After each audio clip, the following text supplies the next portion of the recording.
Welcome to my compare video where we're going to be doing an analysis of the King James Version Bible, and then we'll be looking at the New World Order Bible created and written for the members of Jehovah's Witnesses. We are going to be doing a deep dive of the Bible itself, and we're going to be looking at the different doctrines and what has been changed by the belief systems of this organization. And we'll do a comparative analysis, and we'll try to understand what is correct and what is not based on the translations. All right, so just so you guys know, you'll see this, compare series background that has the two Bibles and it has Genesis in the background. What I'm going to do is I'm going to use this same background, but underneath compare, we'll have the name of the verses in the book that we're going to be reviewing. So if you want to go back and you want to look at something, or there's something you want to research, you'll know exactly where to go to. We'll keep it real simple. Now, some minor changes. Most of you are very familiar with my avatar. I won't be using it. I'm going to be substituting that with a new avatar from this point on, and this is the avatar that you're going to see on the screen right now.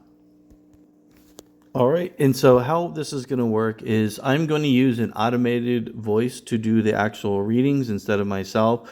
It's going to be something that I'll be screen shooting and I'll be sharing with you, and this is basically how it's going to sound. The Book of Genesis, Chapter 1. In the beginning God created the heaven and the earth. And the earth was without form and void, and darkness was upon the face of the deep.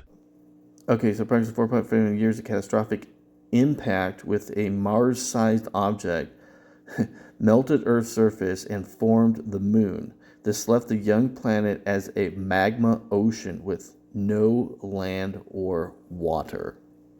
So the earth is without form and void. There's no life forms. It's all magma. It's a magma ocean. What is that magma ocean doing? There's no form. It's just constantly moving. So here's the thing. The Bible, the first chapter of Genesis, is accurate to the understanding that we have now in 21st century of how planetary objects are formed, especially one with a moon.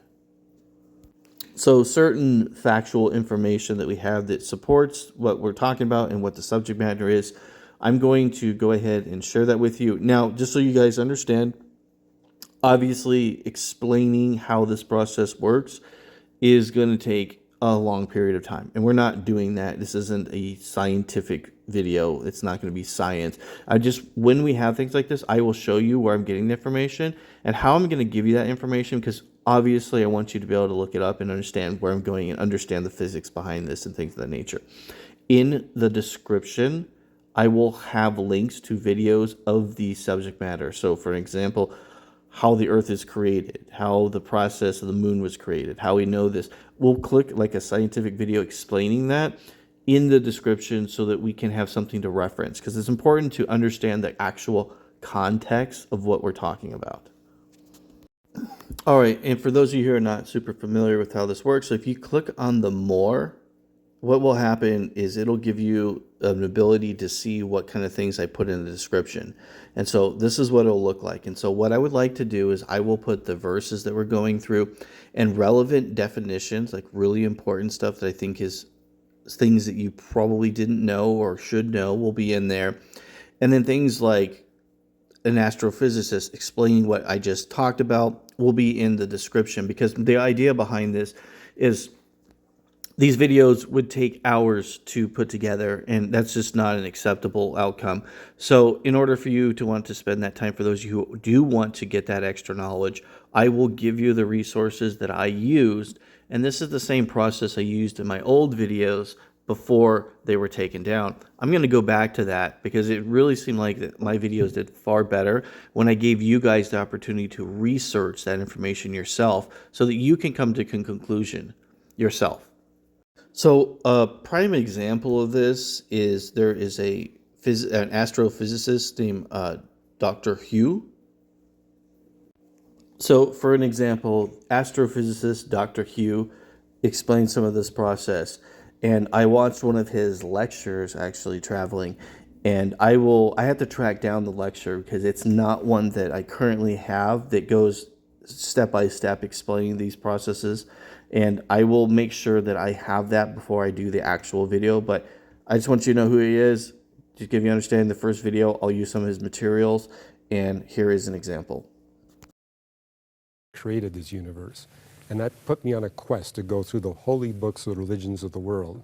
And it was that Gideon Bible that led me to realize here's a book that matches the book of nature that actually predicted future scientific discoveries. I was amazed to discover this book we call the Bible said that we live in an expanding universe. The universe is traceable back to the beginning of space and time with constant physics, where one of those laws of physics is a pervasive law of decay, which means we must live in a universe that gets progressively colder and colder. The Bible for thousands of years stood alone as the only book that said that about the universe.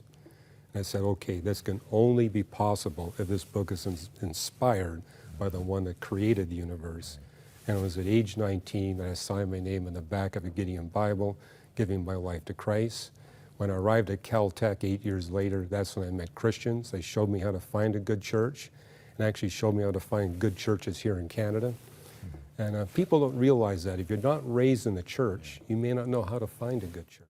So in the comic section, to keep it really simple, I want this to be kind of a lecture kind of format, and I expect the appropriate behavior there.